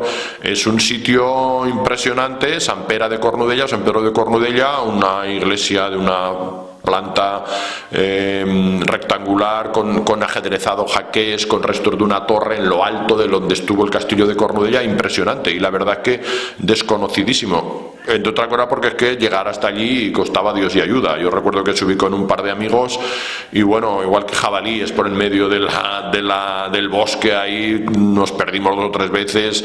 Era cuestión de tirar hacia arriba porque desde abajo vimos, hay un momento que no veíamos la iglesia, pero sabíamos que estaba arriba, ¿no? Ahora al parecer han limpiado algo de camino. Nos sirvió de ayuda un blog de un amigo, Rivier, que es Habitantes de la Nada, que era el único sitio en internet donde encontraba alguna referencia, había puesto alguna foto de por donde había subido él, y siguiendo eso conseguimos subir hace unos años. Esta vez no pasamos y hace 2 años tampoco, pero es un lugar que se ve allí a lo lejos o en lo alto esta construcción del siglo XII, creo que es, donde está documentado la existencia de un castillo previo, el Castro de Cornudella, y donde firmó algunos documentos ya en el siglo XIV el rey Jaime II de Aragón. Quiere decir que el rey Jaime II estuvo allí en varias ocasiones y desde ese mismo lugar firmó algunos documentos importantes en su reinado. Cornudella como pueblo no existe, sino que son una serie de núcleos dispersos, lo mismo que Cajigar y Moresma, que vienen a continuación, y lo mismo que aquí Güell. ¿Ves? Yo pensaba, digo, en Güell es al revés, tienen la carretera hecha un desastre, porque la carretera esa que viene de Fantova estaba fatal, si no la han arreglado últimamente, pero sin embargo ahí tienes un rótulo en todas las casas. Antiguamente tampoco estaba, cuando hicieron esa pista, cuando la asfaltaron, pusieron los rótulos. Pero aquí no ocurre así en Cornudella. Hay una serie de núcleos por allí, el Sas, el Hostalet, Ribera de Vall, el propio Puigmolà, que es a donde nosotros íbamos. Puigmolà lo dejamos arriba, es una casa, no subimos al pueblo, pero lo vimos desde lejos, parecía una construcción moderna, o sería la antigua restaurada o alguna moderna al lado, y viven 2 personas allí, creo que son 2 hermanos. Abajo el pueblo está, como indica su nombre, de Puy, que es siempre Puello, lo mismo que Puello, Puy, Puello, Puig es el mismo denominación del podium latino, por lo tanto cerro o pequeña colina. Allí nosotros ya nos subimos, este Puigmolà lo dejamos a la izquierda, y abajo donde hay una explotación ganadera, una granja, ahí paró el autobús donde podía dar la vuelta y allí empezamos a andar. El inicio del camino es un PR, me parece que es el 137, que luego conecta con el 46.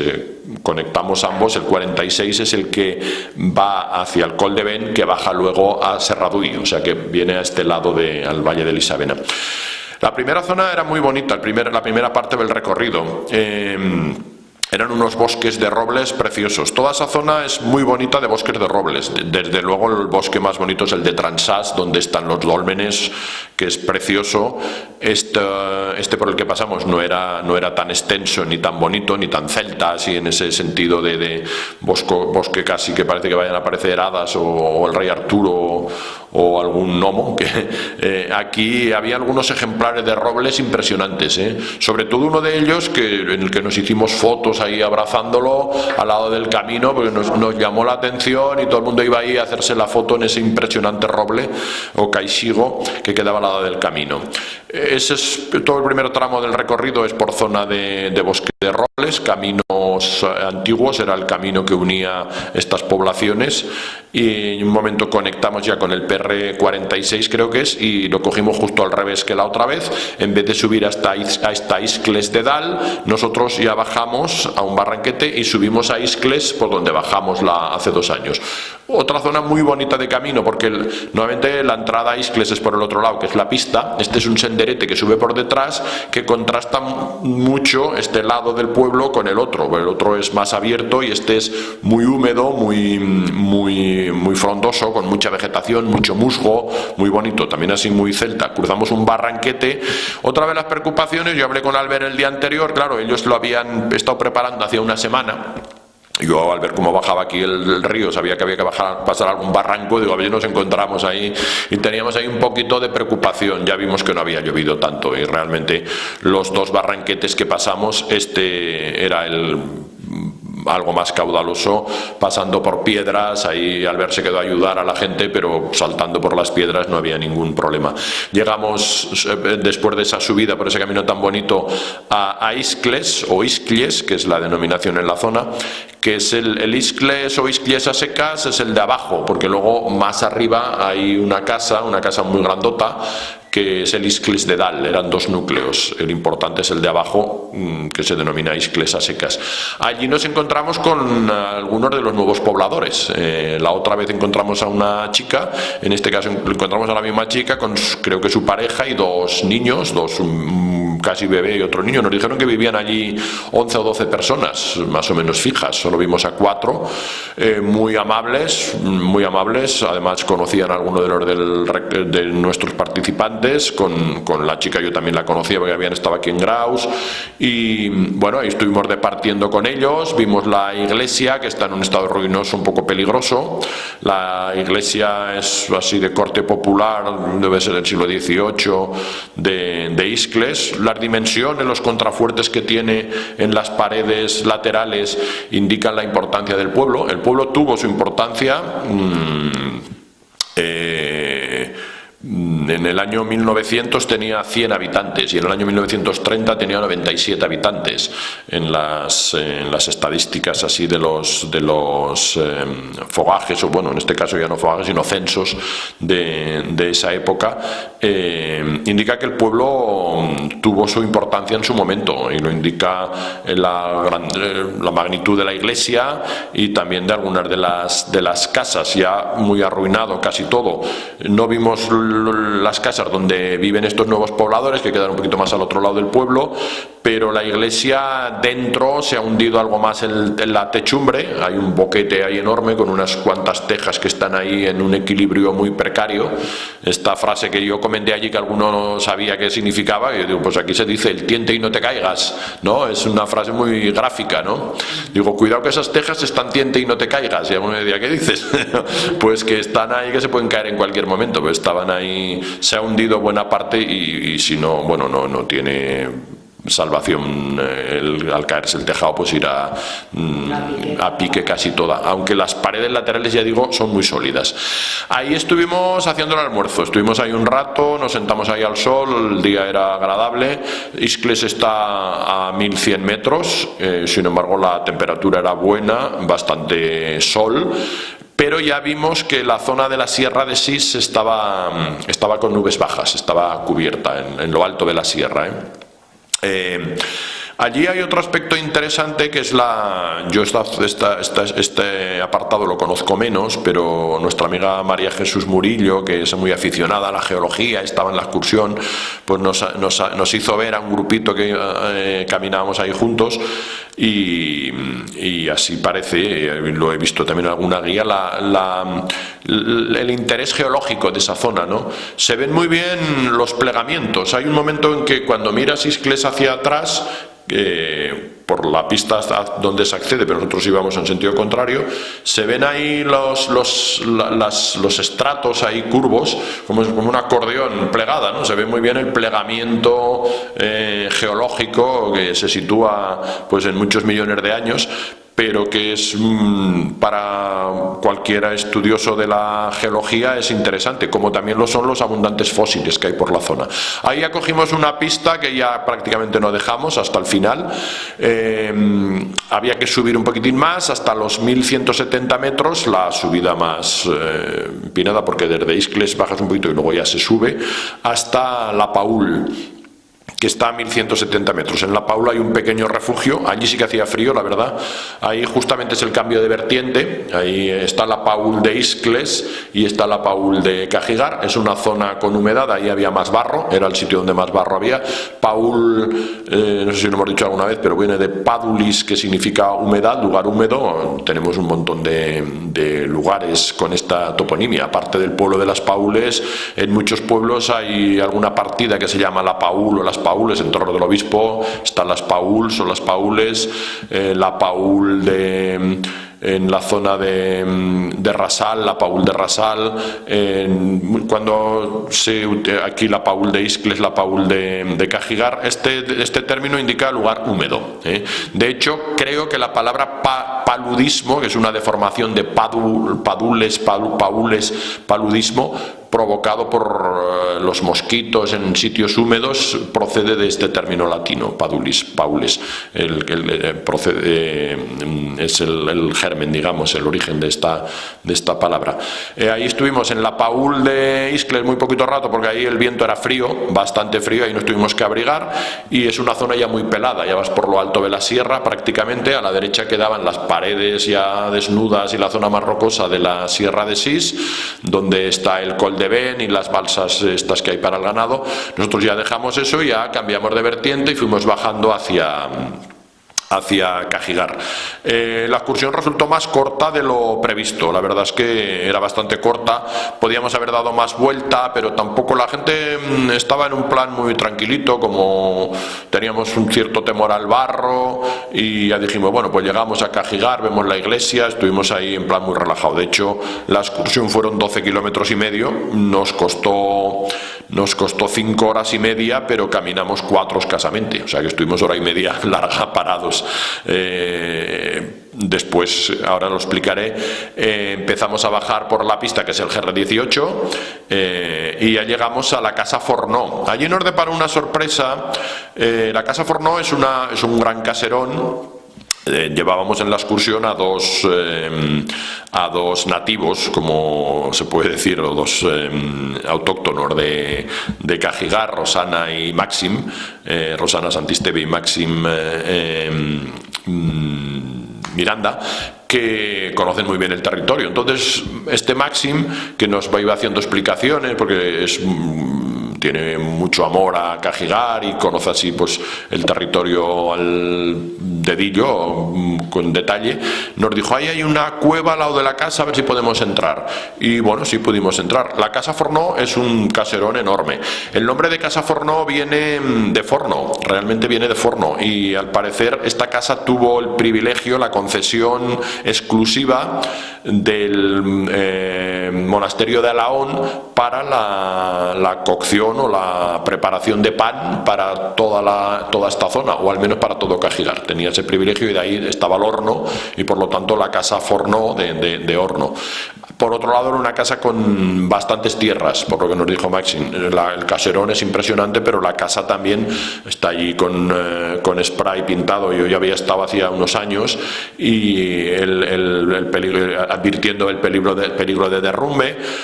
Pero al lado de la casa, justo al lado de la casa, hay una pequeña puerta, un pequeño arco de madera, pero sin puerta, donde se accedería a una zona de huertos con una vegetación ahí también bastante frondosa y que no lo tapa todo, si no lo sabe.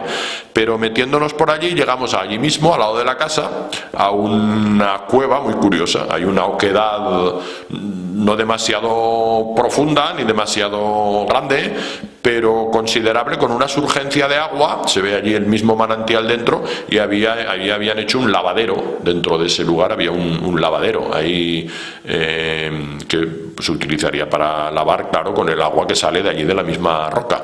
Un sitio muy húmedo, con mucha vegetación y sorprendente. Ahí había estado yo con un amigo que estaba también en la excursión, y dijimos, estuvimos aquí y no lo vimos. Estábamos ahí a 4 metros, ¿no? Pero claro, no sabíamos que estaba Esto es lo bueno de ir con gente del lugar, ¿no? Que se conoce los rincones. Fue un momento sorprendente, y a la gente le gustó ese lugar por inesperado. Y luego ya retrocedimos un poquito hasta el GR18.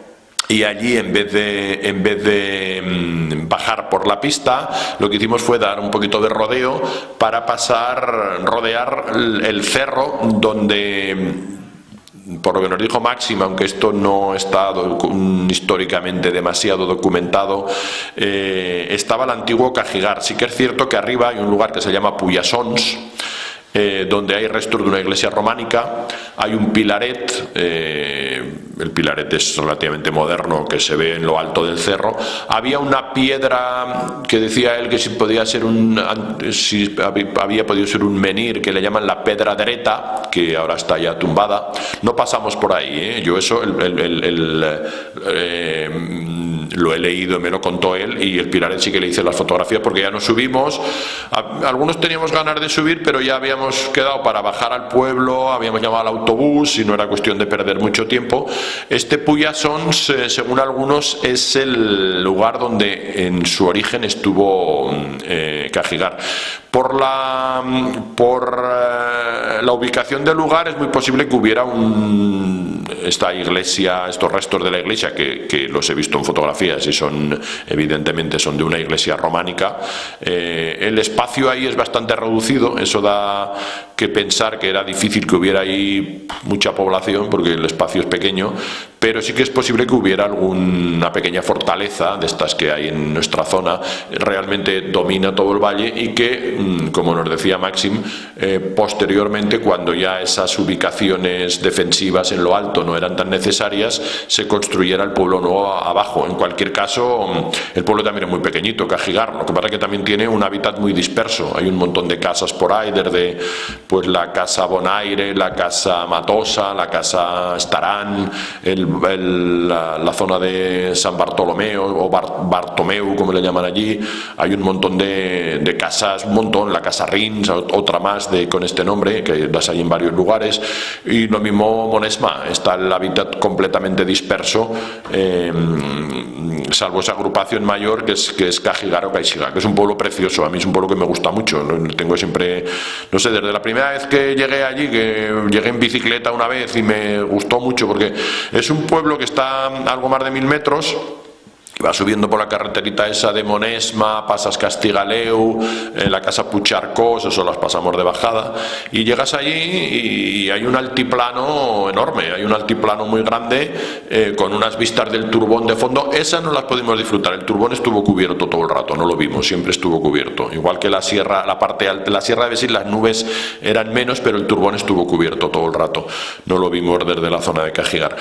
Por otro lado, también pasamos muy cerca de las antiguas minas de carbón de Cajigar, que también es otro lugar así interesante. Las minas de carbón funcionaron hasta bien avanzado, hasta después de la Guerra Civil, y yo creo que hasta la década de los 60 estuvieron funcionando. Era una explotación, primero fue una explotación subterránea, había galerías, después la explotación se hizo a cielo abierto y se destruyeron esas galerías, que gente que las ha visto, el próximo mes si nos lo decía, que las había visto, decía que era muy interesante, pero se destruyeron, se hizo a cielo abierto, y bueno, ahí sí que está documentada esa extracción de carbón, e incluso hay algún episodio ahí con los maquis, porque alguno de los mineros les suministraba dinamita a algún grupo de maquis. Hay algún episodio más o menos documentado, y está documentado también que esas minas, gente de Graus creo que llegó a estar ahí cumpliendo el servicio militar,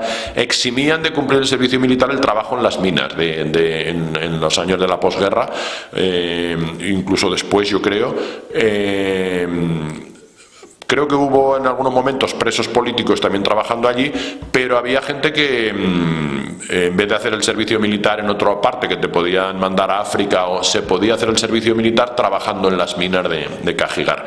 Pasamos por al lado de esas minas, yo ya había estado allí, que quedan en la parte alta del pueblo, y luego ya llegamos a la 1:15, llegamos al pueblo. Ya habíamos llamado al autobús porque habíamos llegado antes de lo previsto. Nuestro plan era llegar como muy pronto a las 2, pero llegamos a la 1:15.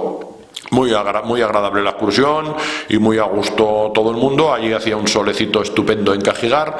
Nos cambiamos de botas y de calzado en el autobús para quitarnos el barro, que tampoco fue tanto, y nos sentamos ahí al sol en la misma calle al lado de la iglesia a comer. Ahí hicimos la comida.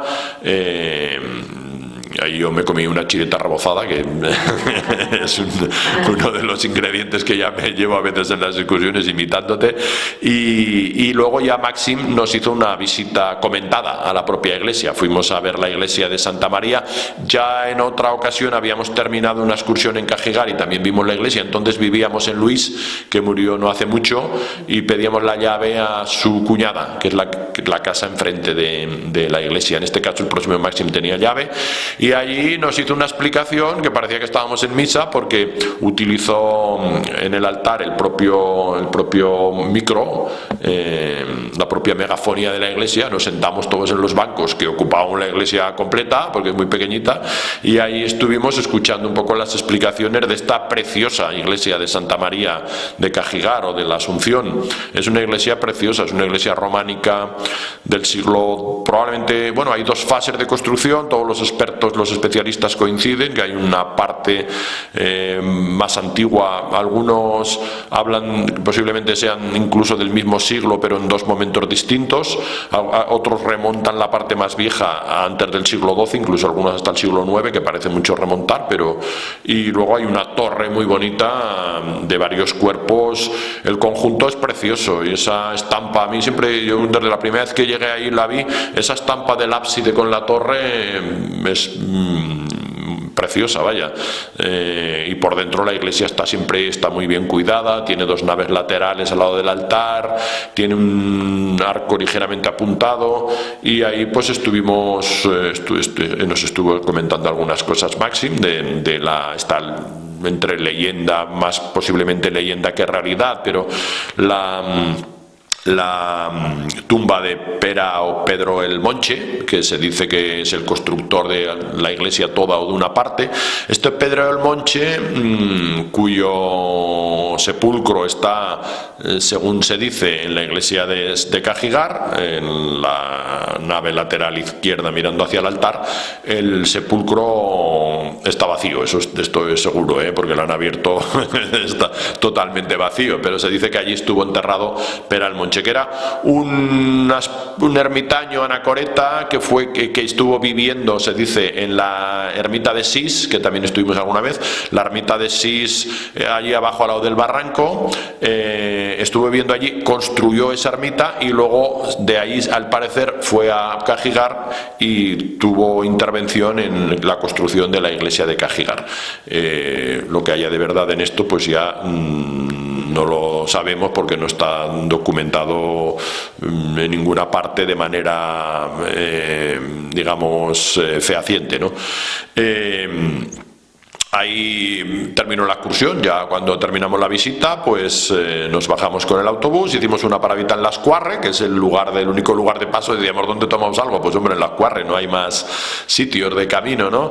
En la bajada fuimos observando ahí estas diferentes casas de Monesma, el Noguero y algunas de estas casas, la casa Pucharcós, pasamos por Castigaleu, comentamos la casa de Pena y con una casa torreada muy bonita, pasamos por Santas Mases y luego en Las Cuarre pues hicimos la paradita y fuimos al local social donde nuestro amigo Óscar pues nos atendió ahí, al que ahí habíamos avisado previamente, porque no vaya a ser que lleguemos allí y no nos atendió muy amistosamente como siempre, y estuvimos ahí la mayor parte del grupo sentados fuera. Nos sacamos ahí, había una mesa, nos sacamos más sillas y ahí al sol se estaba de maravilla. Luego por la tarde cambió el tiempo, porque luego en Graus al atardecer hacía un frío que pelaba, pero el día fue muy agradable.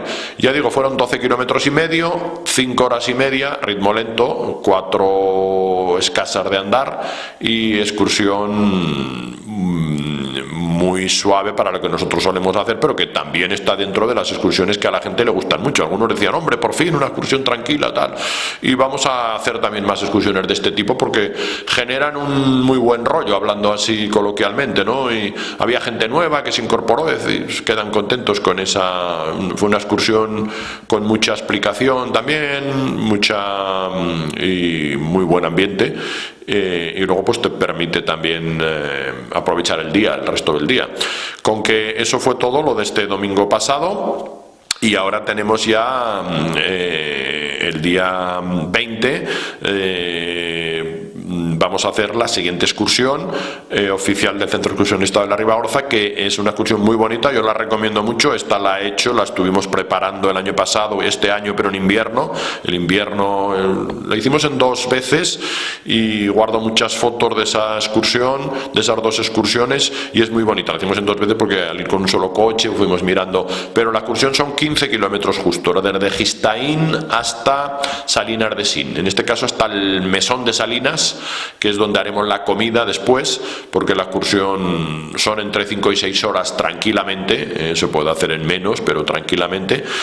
Saldremos de Graus a las 7 de la mañana y nos iremos ya a Gistaín, que es el tercero de estos pueblos del Valle de Plan, del final, Plan, San Juan de Plan y Gistaín, que es el más alto. Puede subir el autobús grande, y allí en Gistaín es un pueblo interesante, tiene dos torres de casas torreadas preciosas, la casa Tardán y la casa Rins, junto con la de la iglesia, que es otra torre. Hay 3 torres ahí muy bonitas. Luego han construido alguna nueva que claro, no tiene nada que ver con estas, pero son torres posiblemente del siglo XVI. Ahí, si no recuerdo mal, leí en algún panel una leyenda de que estaban picadas las 2 casas, la casa Tardán y la casa Rins, a ver quién hacía la torre más alta y más bonita, y bueno, eso hizo que las 2 quedaran bastante bien, pero se ve que había un pique ahí entre ambas casas. Otra de las cosas que a mí me llama siempre la atención de cuando uno entra en Gistaín es el reloj solar que tienen delante, ¿no? En alguna de los paneles lo explica. Estas peñas del macizo de Cotiella, que se llaman Peña de las 10, Peña de las 11, Peña del Mediodía y Peña de la 1, el nombre no es caprichoso. Estas 4 peñas son las que marcaban el sol fundamentalmente al pueblo de Gistaín o Chistén, en el chistavino, que se mantiene allí bastante, o algo.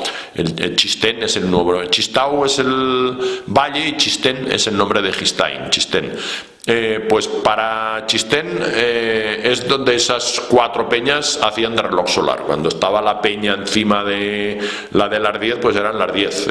Sabía la gente, en función de dónde estaba el sol, sabía la hora. Desde las 10 hasta la 1 iba marcando estas 4 peñas, que están orientadas desde Gistaín, de este a oeste, y están enfrente del pueblo, al otro lado, ¿no? Esas las veremos al empezar la excursión.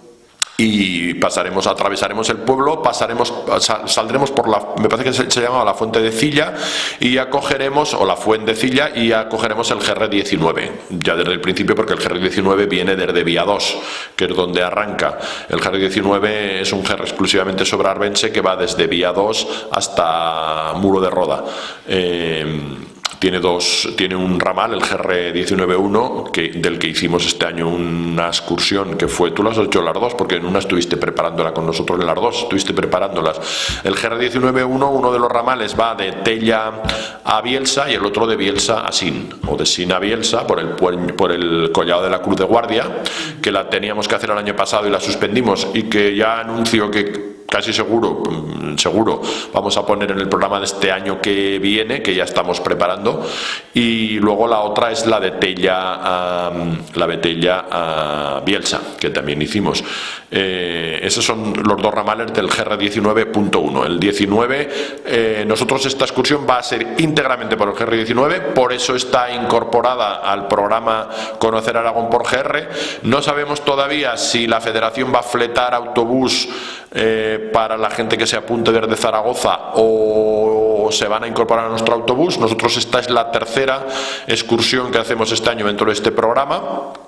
La Federación Aragonesa de Montañismo aconseja o propone a los clubes de montaña que en su calendario incorporen excursiones que transiten íntegramente por GR para promocionar estos caminos, y algunas de estas excursiones las incluye en su programa. Nosotros nos han incluido este año 3. Una fue la de Tella a Bielsa. En esa fletaron un minibús desde Zaragoza, un microbús. La otra fue desde Jauset hasta el Puente de Salenques, a la que vino bastante gente de Zaragoza, pero que subieron con sus coches y luego hicieron la excursión con nosotros. Y esta, en estas fechas, y ya no sé, porque además en esta hay comida, en las otras 2 no la había, pero bueno, ya ha salido también en el calendario de la Federación, en el especial del Heraldo del Aragón País de Montaña, se ha promocionado. Luego no sabemos si va a acudir gente, pero va a ser una excursión dentro de ese programa. Toda la excursión es GR19.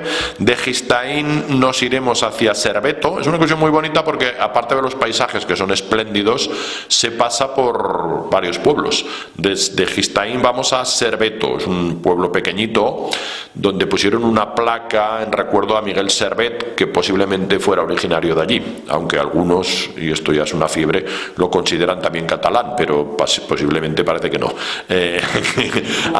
Ahí está la placa del Ayuntamiento de Villanueva de Sigena, recordando el posible origen de este apellido Servet del pueblo de Serveto, que tiene una torre también muy bonita, la de su iglesia, la iglesia de San Félix, la más bonita es la torre. Pasaremos por el medio del pueblo y desde allí en muy poco rato nos iremos al otro pueblo de la comuna, que es Sin. Entre Serveto y Sin está el desvío de Señés, y allí justo estos tres pueblos se conocen como los pueblos de la comuna. Estos pueblos sorprenden cuando uno llega a ellos por la carretera, pues parece que sean pueblos muy pobres, porque llegas allí, subes por una carretera que hay unos peñascos, un terraplén ahí, pero sin embargo hacia atrás, como vimos el día que hicimos la excursión hacia Bielsa, o como hemos visto en alguna excursión fuera de programa, subiendo al Pico Peguera, hay una zona de pastos enorme, hay una gran zona de prados que estaban administrados en común por los tres pueblos, Serveto, Sin y Señés, o Señés, que siempre tengo la duda, parece que lo correcto es Señés, pero últimamente la tendencia es decir Señés, y ya se está acuñando esta palabra como aguda.